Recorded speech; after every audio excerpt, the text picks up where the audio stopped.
ਦੋਸਤੋ ਸੂਬੇ ਭਰ ਦੇ ਵਿੱਚ ਜੇਕਰ ਮੌਜੂਦਾ ਤਸਵੀਰਾਂ ਦੀ ਗੱਲ ਕੀਤੀ ਜਾਵੇ, ਮੌਜੂਦਾ ਹਾਲਾਤਾਂ ਦੀ ਗੱਲ ਕੀਤੀ ਜਾਵੇ ਤਾਂ ਹਰੇਕ ਵਰਗ ਆਪਣੀਆਂ ਮੰਗਾਂ ਨੂੰ ਲੈ ਕੇ ਸੜਕਾਂ ਤੇ ਉਤਰਿਆ ਨਜ਼ਰ ਆ ਰਿਹਾ ਹੈ।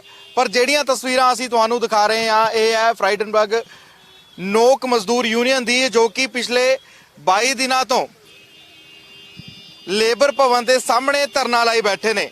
ਮੰਗਾਂ ਤੁਸੀਂ ਵੇਖ ਸਕਦੇ ਹੋ, ਗੈਰ ਕਾਨੂੰਨੀ ਤਰੀਕੇ ਨਾਲ ਨੌਕਰੀ ਤੋਂ ਹਟਾਏ ਗਏ ਕਿਰਤੀਆਂ ਨੂੰ ਤੁਰੰਤ ਵਾਪਸ ਡਿਊਟੀ ਤੇ ਰੱਖਿਆ ਜਾਵੇ, ਠੇਕੇਦਾਰੀ ਸਿਸਟਮ ਬੰਦ ਕੀਤਾ ਜਾਵੇ ਤੇ ਕੰਪਨੀ ਵਿੱਚ ਸਾਰੇ ਕਿਰਤੀਆਂ ਨੂੰ ਕੰਪਨੀ ਵਿੱਚ ਪੱਕਾ ਕੀਤਾ ਜਾਵੇ। ਯੂਨੀਅਨ ਦਾ ਰਜਿਸਟ੍ਰੇਸ਼ਨ ਤੁਰੰਤ ਜਾਰੀ ਕੀਤਾ ਜਾਵੇ। ਫਿਕਸ ਟਰਮ ਇੰਪਲੋਇਮੈਂਟ ਯਾਨੀ ਕਿ FTE ਤੇ ਕਿਰਤੀਆਂ ਦੀ ਭਰਤੀ ਕਰਨਾ ਬੰਦ ਕਰੋ। ਯੂਨੀਅਨ ਦੀ ਸਾਰੀਆਂ ਮੰਗਾਂ ਪੂਰੀਆਂ ਕੀਤੀਆਂ ਜਾਣ। ਕੰਪਨੀ ਪ੍ਰਬੰਧਕਾਂ ਦੇ ਖਿਲਾਫ ਕਿਰਤ ਕਾਨੂੰਨਾਂ ਅਧੀਨ ਬਣਦੀ ਕਾਨੂੰਨੀ ਕਾਰਵਾਈ ਕੀਤੀ ਜਾਵੇ। ਸੋ ਮੰਗਾਂ ਜਿਹੜੀਆਂ ਨੇ ਉਹ ਮੰਨ ਲਈਆਂ ਗਈਆਂ ਨੇ ਜਾਂ ਫਿਰ ਨਹੀਂ ਮੰਨੀਆਂ ਗਈਆਂ ਅਜੇ ਤੱਕ। ਗੱਲਬਾਤ ਕਰਦੇ ਆ, ਜਾਣਦੇ ਆ ਕਿਉਂ ਧਰਨਾ ਲਾਣਾ ਪਿਆ, ਕਿਉਂ ਮਜਬੂਰੀ ਵਸ ਇੱਥੇ ਸਰਦੀ ਦੇ ਮੌਸਮ ਦੇ ਵਿੱਚ ਬਾਹਰ ਬੈਠਣਾ ਪਿਆ। ਬਾਈ ਜੀ ਕੀ ਨਾਂ ਆਪਣਾ? ਭਾਜੀ ਮੇਰਾ ਨਾਮ ਸਤਨਾਮ ਸਿੰਘ ਹੈ ਤੇ ਮੈਂ ਫਰੀਡਨਬਰਗ ਨੋਕ ਪ੍ਰਾਈਵੇਟ ਲਿਮਟਿਡ 'ਚ ਹੀ ਜੋਬ ਕਰਦਾ ਅੰਦਰ। ਤਕਰੀਬਨ ਮੈਨੂੰ 8 ਸਾਲ ਹੋ ਗਏ ਅੰਦਰ ਜੋਬ ਕਰਦਿਆਂ ਨੂੰ ਜੀ। ਸੋ ਕੀ ਕਾਰਨ ਬਣੇ ਨੇ ਕਿ ਤੁਸੀਂ ਅੱਜ ਇਕੱਠ ਕੀਤਾ ਹੋਇਆ? ਤੁਸੀਂ ਦੱਸਿਆ ਆਫ ਕੈਮਰਾ ਗੱਲਬਾਤ ਹੋ ਰਹੀ ਸੀ, ਤੁਸੀਂ ਕਹਿ ਰਹੇ ਹੋ 22 ਦਿਨਾਂ ਤੋਂ ਅਸੀਂ ਇੱਥੇ ਬੈਠੇ ਹੋਏ ਹਾਂ। ਜੀ ਸਰ, ਸਾਡੀ ਜਿਹੜੀ ਫੈਕਟਰੀ ਦੇ ਵਿੱਚ ਜਿਹੜਾ ਕੀ ਹੈ ਗੈਰ ਕਾਨੂੰਨੀ ਤਰੀਕੇ ਦੇ ਨਾਲ ਠੇਕੇਦਾਰਾਂ ਦੇ ਜਿਹੜੇ ਕੋਲ ਲਾਇਸੈਂਸ ਹੈ, ਜਿਹੜਾ ਕਿ ਕਿਰਤ ਵਿਭਾਗ ਨੇ ਲਾਇਸੈਂਸ ਓਕੇ ਕੀਤੇ ਹੋ, ਉਹਨਾਂ ਕੋਲ ਸਿਰਫ ਲੋਡਿੰਗ ਅਨਲੋਡਿੰਗ ਕੰਮ ਕਰਾਉਣ ਦਾ ਤੇ ਅਸੀਂ ਸਾਡੇ ਤੋਂ ਤਕਰੀਬਨ 15 ਸਾਲਾਂ ਤੋਂ ਮਸ਼ੀਨਾਂ ਦੇ ਉੱਤੇ ਕੰਮ ਕਰਾਇਆ ਜਾ ਰਿਹਾ, ਜਿਹੜੇ ਕਿ ਪਰਮਾਨੈਂਟ ਵਰਕਰਾਂ ਤੋਂ ਕੰਮ ਕਰਾਉਣਾ ਚਾਹੀਦਾ ਮਸ਼ੀਨਾਂ ਦੇ ਉੱਤੇ। ਪਰਮਾਨੈਂਟ ਜਿਹੜਾ ਵਰਕਰ ਹੈ 122 ਵਰਕਰ ਹੈ ਅੰਦਰ, ਜਿਹੜੇ ਉਹ ਕਹਿ ਦਿੰਦੇ ਆਪਾਂ ਪਰਮਾਨੈਂਟ। ਤੇ ਅਸੀਂ ਤਕਰੀਬਨ ਸਾਡੇ ਜਿਹੜੇ ਸੀ ਕੱਚੇ ਵਰਕਰ ਆ, ਅਸੀਂ 1080 ਵਰਕਰ ਅੰਦਰ 400 ਮਸ਼ੀਨਾਂ। ਇਹ ਕਿਰਤ ਵਿਭਾਗ ਕਿਸ ਹਿਸਾਬ ਦੇ ਨਾਲ ਹਰ ਸਾਲ ਇਹਨਾਂ ਦੇ ਠੇਕੇਦਾਰਾਂ ਦੇ ਲਾਇਸੈਂਸ ਇਸ਼ੂ ਕਰ ਦਿੰਦਾ ਹੈ, ਜਿਹੜੇ ਕਿ ਲੋਡਿੰਗ ਅਨਲੋਡਿੰਗ ਦੇ 122 ਬੰਦਾ ਇਹੋ ਜਿਹਾ ਮਿਲ ਕੇ 400 ਮਸ਼ੀਨਾਂ ਤੇ ਕਿੱਦਾਂ ਵਰਕ ਕਰਦਾ ਕਿ ਜਿਹੜਾ 1080 ਵਰਕਰ 24 ਘੰਟੇ ਲਗਾਤਾਰ ਵੀਕਲੀ ਜਿਹੜਾ ਕਿ ਉਹਨੂੰ ਪੈਕ ਕਰਦਾ ਆ। ਜਦੋਂ ਅਸੀਂ ਇਹਦੇ ਖਿਲਾਫ ਆਵਾਜ਼ ਉਠਾਈ, ਅਸੀਂ ਯੂਨੀਅਨ ਦਾ ਗਠਨ ਕਰਿਆ ਤਾਂ ਪਹਿਲਾਂ ਸਾਡੇ ਵਰਕਰਾਂ ਦਾ ਗੇਟ ਬੰਦ ਕੀਤਾ ਗਿਆ। ਅਸੀਂ ਉਹ ਦੁਆਰਾ ਅਸੀਂ ਮੋਰਚਾ ਲਗਾ ਕੇ ਗੇਟ ਦੇ ਉੱਤੇ ਅੰਦਰ ਗਏ, ਡਿਊਟੀ ਤੇ ਜੁਆਇਨ ਕੀਤਾ ਗਿਆ। ਲੇਕਿਨ ਉਸ ਤੋਂ ਬਾਅਦ ਸਾਡੀ ਯੂਨੀਅਨ ਦਾ ਰਜਿਸਟ੍ਰੇਸ਼ਨ ਜਿਹੜੇ ਕਿ ਕਿਰਤ ਵਿਭਾਗ ਵੱਲੋਂ ਰੋਕ ਦਿੱਤਾ ਗਿਆ ਤੇ ਜਿਹੜੀ ਅੰਦਰ ਪੱਕਿਆਂ ਵਾਲੀ ਯੂਨੀਅਨ ਉਸ ਤੋਂ ਲਿਖਵਾ ਕੇ ਦੇ ਦਿੱਤਾ ਗਿਆ ਕਿ ਇਹ ਯੂਨੀਅਨ ਰਜਿਸਟਰਡ ਨਾ ਕੀਤੀ ਜਾਏ, ਕਿਉਂਕਿ ਉਹ ਮੈਨੇਜਮੈਂਟ ਦੇ ਨਾਲ ਮਿਲੀ ਹੋਈ ਹੈ, ਮੈਨੇਜਮੈਂਟ ਦੇ ਨਾਲ ਮਿਲ ਕੇ ਚੱਲਦੇ, ਕਿਉਂਕਿ ਕਿਰਤ ਵਿਭਾਗ ਵੀ ਮੈਨੇਜਮੈਂਟ ਦੇ ਨਾਲ ਮਿਲਿਆ ਹੋਇਆ। ਪੈਸੇ ਖਾ ਕੇ ਬੈਠੇ ਮੈਡਮ ਮੋਨਾਪੁਰੀ ਜਿਹੜੇ ਇੱਥੇ ਲੇਬਰ ਕਮਿਸ਼ਨਰ ਹੈ, ਜਿਨ੍ਹਾਂ ਨੇ ਸਾਡਾ ਰਜਿਸਟ੍ਰੇਸ਼ਨ ਪਹਿਲਾਂ ਅਸੀਂ ਫਾਈਲ ਲਗਾਈ ਸੀਗੀ 15 ਅਗਸਤ ਨੂੰ ਜੀ। 15 ਅਗਸਤ ਨੂੰ ਅਸੀਂ ਫਾਈਲ ਲਗਾਈ ਸੀ, ਲੇਕਿਨ ਤਕਰੀਬਨ 4 ਮਹੀਨੇ ਸਾਡੀ ਫਾਈਲ ਨੂੰ ਰੋਕ ਕੇ ਰੱਖਿਆ ਇਹਨਾਂ ਨੇ। ਉਸ ਤੋਂ ਬਾਅਦ ਸਡਨਲੀ ਜਦੋਂ ਅਸੀਂ ਰੈਗੂਲਰੀ ਇੱਥੇ ਧਰਨਾ ਲਗਾ ਦਿੱਤਾ ਗਿਆ ਤਾਂ ਇਹਨਾਂ ਨੇ ਕੀ ਕੀਤਾ, ਦੂਜੀ ਵਾਲੀ ਯੂਨੀਅਨ ਤੋਂ ਲਿਖਵਾ ਕੇ ਦਿੱਤਾ ਗਿਆ ਕਿ ਸਾਡੀ ਇਹ ਯੂਨੀਅਨ ਰਜਿਸਟਰਡ ਨਾ ਕੀਤੀ ਜਾਏ।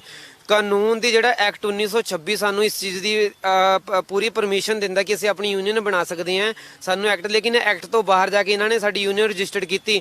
ਦੁਬਾਰਾ ਫਿਰ ਸਾਨੂੰ ਪ੍ਰਸ਼ਾਸਨ ਨੇ ਸੁਝਾਅ ਦਿੱਤਾ, ਮੋਹਾਲੀ ਪ੍ਰਸ਼ਾਸਨ ਨੇ, ਕਿ ਤੁਸੀਂ ਨਾਮ ਡਿਸਾਈਡ ਕਰੋ। ਕੰਟਰੈਕਟ ਸ਼ਬਦ ਲਾਉਣ ਤੇ ਤੁਲੇ ਹੋਏ ਸੀਗੇ ਵਿੱਚ। ਫਿਰ ਸਾਡੀ ਯੂਨੀਅਨ ਨੇ 5 ਇਹੋ ਜਿਹੇ ਨਾਮ ਡਿਸਾਈਡ ਕੀਤੇ ਕਿ ਜਿਹੜੇ ਕਿ ਲੇਬਰ ਡਿਪਾਰਟਮੈਂਟ ਨੂੰ ਦਿੱਤੇ ਵੀ। ਇਹਦੇ 'ਚ ਜਿਹੜੀ ਮੈਡਮ ਮੋਨਾਪੁਰੀ ਇੱਕ ਨਾਮ ਨੂੰ ਡਿਸਾਈਡ ਕਰਦੇ, ਅਸੀਂ ਉਸ ਤੇ ਫਾਈਲ ਦੁਬਾਰਾ ਅਪਲਾਈ ਕਰ ਦਾਂਗੇ। ਔਰ ਵਾਅਦਾ ਕੀਤਾ ਗਿਆ ਮੋਹਾਲੀ ਪ੍ਰਸ਼ਾਸਨ ਨੂੰ ਕਿ ਅਸੀਂ 2 ਦਿਨ 'ਚ ਕਰ ਦਿਆਂਗੇ। ਲੇਕਿਨ ਪਿਛਲੇ ਸੋਮਵਾਰ ਤੋਂ ਵੀ ਉਸ ਨੂੰ ਵੀ ਲਟਕਾ ਰੱਖਿਆ ਤੇ ਅਸੀਂ ਲਗਾਤਾਰ ਫਿਰ ਗੇਟ ਵੀ ਬੰਦ ਰੱਖਿਆ ਇਹਨਾਂ ਦਾ 5-6 ਦਿਨ। ਉਸ ਤੋਂ ਬਾਅਦ ਫਿਰ ਅਸੀਂ ਕੱਲ ਜਦੋਂ ਦੁਬਾਰਾ ਇੱਥੇ ਦੇ ਮੋਹਾਲੀ ਦੇ ਐਕਸ ਜਿਹੜੇ ਕਿ ਲੇਬਰ ਮੰਤਰੀ ਰਹਿ ਚੁੱਕੇ ਹਨ ਬਲਵੀਰ ਸਿੱਧੂ ਜੀ ਨਾਲ ਅਸੀਂ ਗੱਲਬਾਤ ਕੀਤੀ ਤਾਂ ਉਹਨਾਂ ਨੇ ਦੁਬਾਰਾ ਪ੍ਰੈਸ਼ਰ ਬਣਾਇਆ ਇਹਨਾਂ ਦੇ ਉੱਤੇ। ਤਾਂ ਹੁਣ ਕੱਲ ਦੁਬਾਰਾ ਇਹਨਾਂ ਨੇ ਸਾਨੂੰ ਵਾਅਦਾ ਕੀਤਾ ਕਿ ਅੱਜ ਜਿਹੜੀ ਕਿ 3 ਵਜੇ ਤੱਕ ਸਾਡੀ ਜਿਹੜੀ ਫਾਈਲ ਨੂੰ ਰਜਿਸਟਰਡ ਕਰਕੇ ਦੇਣਗੇ। ਤਾਂ ਹੁਣ ਸਾਡੇ ਜਿਹੜੇ ਪ੍ਰਧਾਨ ਸਾਹਿਬ ਹੈ, ਮੈਂ ਕਮੇਟੀ ਮੈਂਬਰ ਹਾਂ ਜੀ ਫਰੀਡਨਬਰਗ ਨੋਕ ਮਜ਼ਦੂਰ ਯੂਨੀਅਨ ਦਾ, ਤੇ ਉਹ ਹੁਣ ਵੈਰੀਫਿਕੇਸ਼ਨ ਦੇ ਲਈ ਗਏ ਹੋਏ। ਲੇਕਿਨ ਸਾਡਾ ਪ੍ਰੋਟੈਸਟ ਹੈ ਜਿਹੜਾ 1080 ਬੰਦਿਆਂ ਦਾ, ਉਹ ਲਗਾਤਾਰ ਇੱਥੇ ਸ਼ਿਫਟ ਵਾਈਜ਼ ਚੱਲ ਰਿਹਾ ਹੈ ਤੇ ਉਧਰ ਮੈਨੇਜਮੈਂਟ ਦੇ ਸਲਾਹ ਦੇ ਉੱਤੇ ਸਾਡੀ ਸ਼ਿਫਟ ਨੂੰ ਰੋਕਿਆ ਜਾਂਦਾ ਹੈ, ਕਦੇ ਬੱਸਾਂ 'ਚ ਨਹੀਂ ਇੱਧਰ ਆਣ ਦਿੱਤਾ ਜਾਂਦਾ। ਸਾਰੀ ਰਲੀ ਮਿਲੀ ਭੁਗਤ ਹੈ ਜਿਹੜੀ ਕਿ ਮੈਨੇਜਮੈਂਟ ਦੇ ਨਾਲ ਮਿਲ ਕੇ ਇਹ ਪੈਸੇ ਖਾ ਕੇ ਬੈਠੇ ਹੋਏ ਹੈ। ਪੰਜਾਬ ਸਰਕਾਰ ਦੇ ਕਿਸੇ ਨੁਮਾਇੰਦੇ ਨਾਲ ਗੱਲਬਾਤ ਹੋਈ ਹੋਵੇ ਜਾਂ ਫਿਰ ਤੁਹਾਡਾ ਇਸ ਧਰਨੇ ਵਾਲੀ ਥਾਂ ਦੇ ਉੱਤੇ ਕੋਈ ਪੰਜਾਬ ਸਰਕਾਰ ਦਾ ਨੁਮਾਇੰਦਾ ਆਇਆ ਹੋਵੇ? ਆਇਆ ਅਜੇ ਤੱਕ 22 ਦਿਨ ਹੋ ਗਏ। ਦੇਖੋ ਜੀ, 22 ਦਿਨਾਂ ਤੋਂ ਸਾਡੇ ਵਿੱਚ ਪੰਜਾਬ ਸਰਕਾਰ ਦੇ, ਚੰਨੀ ਸਰਕਾਰ ਦੇ CID ਦੇ ਅਧਿਕਾਰੀ ਰੋਜ਼ ਸਾਡੇ ਤੋਂ ਇਨਫੋਰਮੇਸ਼ਨ ਲੈ ਕੇ ਜਾਂਦੇ ਆ ਤੇ ਸਾਨੂੰ ਕਹਿੰਦੇ ਆ ਜੀ ਅਸੀਂ ਚੰਨੀ ਸਰਕਾਰ ਤੱਕ ਤੁਹਾਡੀ ਆਵਾਜ਼ ਪਹੁੰਚਾਵਾਂਗੇ।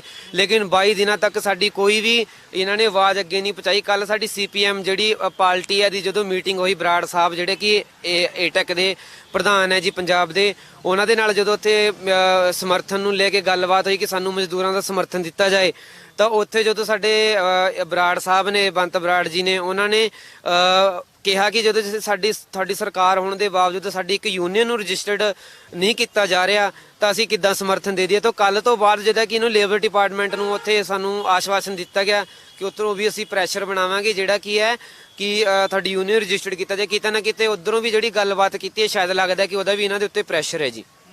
ਸੋ ਤੁਹਾਡਾ ਕੀ ਨਾਮ ਹੈ ਜੀ? ਮੇਰਾ ਨਾਮ ਅਰਿੰਦਰ ਸਿੰਘ ਹੈ ਜੀ।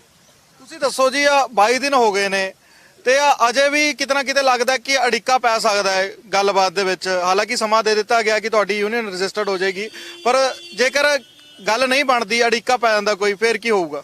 ਫਿਰ ਅਸੀਂ ਇੱਥੇ ਹੀ ਬੈਠੇ ਹਾਂ ਜੀ, ਇੱਥੇ ਹੀ ਬੈਠਾਂਗੇ ਤੇ ਇੱਥੇ ਹੀ ਰਹਾਂਗੇ ਜਿੰਨਾ ਚਿਰ ਤੱਕ ਸਾਡੀ ਰਜਿਸਟ੍ਰੇਸ਼ਨ ਨਹੀਂ ਪੂਰੀ ਹੁੰਦੀ ਹੈਗੀ, ਅਸੀਂ ਉਹਨਾਂ ਚਿਰ ਤੱਕ ਉਰੇ ਰਹਾਂਗੇ।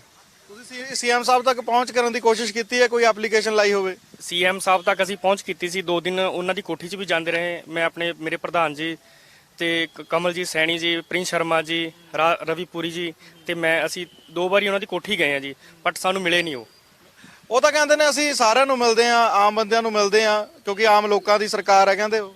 ਨਹੀਂ ਜੀ ਨਹੀਂ, ਅਸੀਂ 2 ਦਿਨ ਜਾਂਦੇ ਰਹੇ ਉਹਨਾਂ ਦੀ ਕੋਠੀ ਦੇ ਵਿੱਚ, ਸਾਨੂੰ ਉਹ ਮਿਲੇ ਨਹੀਂ ਹੈਗੇ। ਸਿਰਫ ਉਹਨਾਂ ਦੇ ਜਿਹੜੇ ਸੈਕਟਰੀ ਨੇ ਉਹ ਮਿਲਦੇ ਰਹੇ ਸਾਨੂੰ 2 ਦਿਨ। ਹਾਂਜੀ, ਸੋ ਵੇਖ ਸਕਦੇ ਹੋ ਆਪਣੀਆਂ ਮੰਗਾਂ ਨੂੰ ਲੈ ਕੇ ਇੱਥੇ 22 ਦਿਨਾਂ ਤੋਂ ਧਰਨੇ ਤੇ ਨੇ। ਬਾਈ ਜੀ ਨਾਲ ਗੱਲ ਕਰਦੇ ਹਾਂ। ਬਾਈ ਜੀ ਕੀ ਨਾਮ ਆਪਣਾ? ਸਰਬਜੀਤ ਸਿੰਘ। ਸਰਬਜੀਤ, ਕਿਵੇਂ ਵੇਖਦੇ ਹੋ?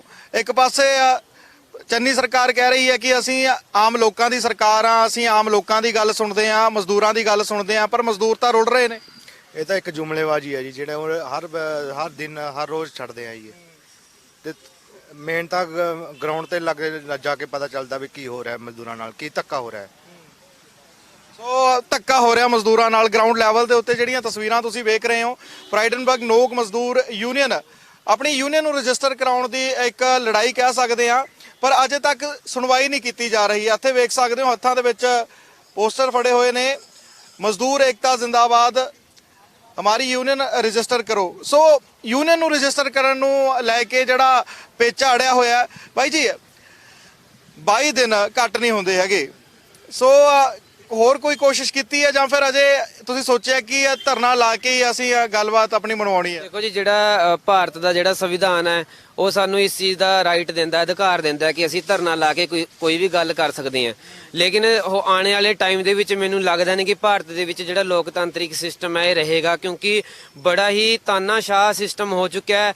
ਦੇਖੋ, ਐਕਟ 1926 ਜਿਹੜਾ ਕਹਿੰਦਾ ਕਿ ਉਹ ਇਹ ਕਹਿੰਦਾ ਕਿ ਜਿਹੜੀ ਯੂਨੀਅਨ ਦਾ ਨਾਮ ਹੁੰਦਾ ਉਹ ਜਥੇਬੰਦੀ, ਜਿਹੜੇ ਯੂਨੀਅਨ ਲੀਡਰ ਹੁੰਦੇ ਆ ਉਹ ਡਿਸਾਈਡ ਕਰਦੇ ਆ। ਉਹਦੇ ਵਿੱਚ ਜਿਹੜਾ ਲੇਬਰ ਡਿਪਾਰਟਮੈਂਟ ਤੇ ਜਿਹੜਾ ਕਿ ਕਿਰਤ ਆਪਣਾ ਫੈਕਟਰੀ ਮੈਨੇਜਮੈਂਟ ਹੁੰਦੀ ਹੈ ਉਹ ਵਿੱਚ ਕੋਈ ਵੀ ਦਖਲਅੰਦਾਜ਼ੀ ਨਹੀਂ ਦੇ ਸਕਦੀ, ਕਿਉਂਕਿ ਐਕਟ 1926 ਇਹ ਚੀਜ਼ ਦੀ ਗਵਾਹੀ ਦੇ ਰਿਹਾ ਹੈ। ਲੇਕਿਨ ਜਦੋਂ ਅਸੀਂ ਅੰਦਰ ਜਾ ਕੇ ਰਜਿਸਟਰਾਰ ਮੈਡਮ ਦੇ ਨਾਲ ਜਦੋਂ ਗੱਲਬਾਤ ਕਰਦੇ ਵੀ ਤੁਸੀਂ ਐਕਟ ਤੋਂ ਬਾਹਰ ਜਾ ਕੇ, ਸਾਡੀ ਜਿਹੜੀ ਹਾਈ ਕੋਰਟ ਨੇ ਵੀ ਇਹਨਾਂ ਨੂੰ ਡਾਇਰੈਕਸ਼ਨ ਦਿੱਤੀ ਸੀ ਵੀ ਤੁਸੀਂ ਇਹਨਾਂ ਦਾ ਰਜਿਸਟ੍ਰੇਸ਼ਨ ਜਾਰੀ ਕਰੋ, ਜਦੋਂ ਅਸੀਂ ਕਹਿੰਦੇ ਕਿ ਤੁਸੀਂ ਇਹ ਕਿਉਂ ਐਕਟ ਤੋਂ ਬਾਹਰ ਜਾ ਕੇ ਕਿਉਂ ਗੱਲ ਕਰਦੇ ਆ, ਸਾਨੂੰ ਕਹਿੰਦੇ ਆ ਐਕਟ ਨੂੰ ਤੁਸੀਂ ਸਾਈਡ 'ਚ ਰੱਖ ਦਿਓ, ਐਕਟ ਨੂੰ ਤੁਸੀਂ ਛੱਡੋ, ਸਾਡੇ ਨਾਲ ਸਿੱਧੀ ਗੱਲ ਕਰੋ, ਐਕਟ ਤੋਂ ਬਾਹਰ ਆ ਕੇ ਗੱਲ ਕਰੋ। ਤਾਂ ਕਿਸੇ ਨਾ ਕਿਸੇ ਤਰੀਕੇ ਨਾਲ ਜਦੋਂ ਇਦਾਂ ਦੀ ਗੱਲਬਾਤ ਹੁੰਦੀ ਹੈ ਤਾਂ ਸਾਨੂੰ ਇਹ ਪਤਾ ਲੱਗਦਾ ਕਿ ਜਿਹੜੀ ਪੰਜਾਬ ਗਵਰਨਮੈਂਟ ਨੇ ਏਡੀਆਂ ਕੀਰਤ ਭਵਨ, ਜਿਹੜਾ ਕਿ ਗੁਰਬਾਣੀ ਦਾ ਸ਼ਬਦ ਹੈ ਕੀਰਤ, ਇਹਨਾਂ ਨੇ ਉਸ ਦਾ ਵੀ ਤੋਹੀਨ ਕਰਦੇ ਆ। ਇਹ ਏਡੀ ਬਿਲਡਿੰਗਾਂ ਪਾ ਕੇ ਦਿੱਤੀਆਂ ਇਹਨਾਂ ਨੂੰ, 1% ਵੀ 1 ਰੁਪਈਏ ਦਾ ਵੀ ਕੰਮ ਜਿਹੜਾ ਮਜ਼ਦੂਰਾਂ ਦੇ ਹੱਕ ਲਈ ਨਹੀਂ ਕਰਦੇ। ਸਾਨੂੰ ਆਪਣੀ ਯੂਨੀਅਨ, ਜਿਹੜਾ ਕਿ ਸਾਨੂੰ ਸੰਵਿਧਾਨ ਦੇ ਅਕੋਰਡਿੰਗ ਸਾਨੂੰ ਅਧਿਕਾਰ ਮਿਲਿਆ ਹੈ, ਉਹਨੂੰ ਰਜਿਸਟਰਡ ਕਰਾਉਣ ਵਾਸਤੇ ਸਾਨੂੰ ਇੱਥੇ ਧਰਨਾ ਲਾਣਾ ਪੈ ਗਿਆ। ਜੇ ਅਸੀਂ ਕੋਈ ਹੋਰ ਮੰਗ ਮੰਨ ਲਈਏ, ਉਹ ਸਾਡੀ ਕਿੱਥੋਂ ਪੂਰੀ ਕਰਾ ਦੇਗਾ ਲੇਬਰ ਡਿਪਾਰਟਮੈਂਟ ਜੀ? ਸੋ ਲੇਬਰ ਡਿਪਾਰਟਮੈਂਟ ਦੇ ਉੱਤੇ ਸਵਾਲ ਖੜੇ ਹੋ ਰਹੇ ਨੇ ਕਿ ਇੱਕ ਯੂਨੀਅਨ ਰਜਿਸਟਰ ਨਹੀਂ ਹੋ ਰਹੀ। ਦੂਜੇ ਪਾਸੇ ਜੇਕਰ ਚੰਨੀ ਸਰਕਾਰ ਦੀ ਗੱਲ ਕਰੀਏ, ਚੰਨੀ ਸਰਕਾਰ ਦੀ ਕਾਰਗੁਜ਼ਾਰੀ ਤੇ ਗੱਲ ਕਰੀਏ, ਚੰਨੀ ਸਰਕਾਰ ਦੀ ਕਾਰਗੁਜ਼ਾਰੀ ਤੇ ਵੀ ਵੱਡੇ ਸਵਾਲ ਖੜੇ ਹੋ ਰਹੇ ਨੇ ਕਿ ਅਜੇ ਤੱਕ ਉਹਨਾਂ ਦੀਆਂ ਮੰਗਾਂ ਕਿਉਂ ਨਹੀਂ ਮੰਨੀਆਂ ਜਾ ਰਹੀਆਂ। 22 ਦਿਨ ਹੋ ਚੁੱਕੇ ਨੇ, ਲੇਬਰ ਭਵਨ ਦੇ ਸਾਹਮਣੇ ਇਹ ਜਿਹੜੇ ਮਜ਼ਦੂਰ ਨੇ ਇੱਥੇ ਆਪਣੀਆਂ ਮੰਗਾਂ ਮਨਵਾਉਣ ਦੇ ਲਈ ਲਗਾਤਾਰ ਡਟੇ ਹੋਏ ਨੇ।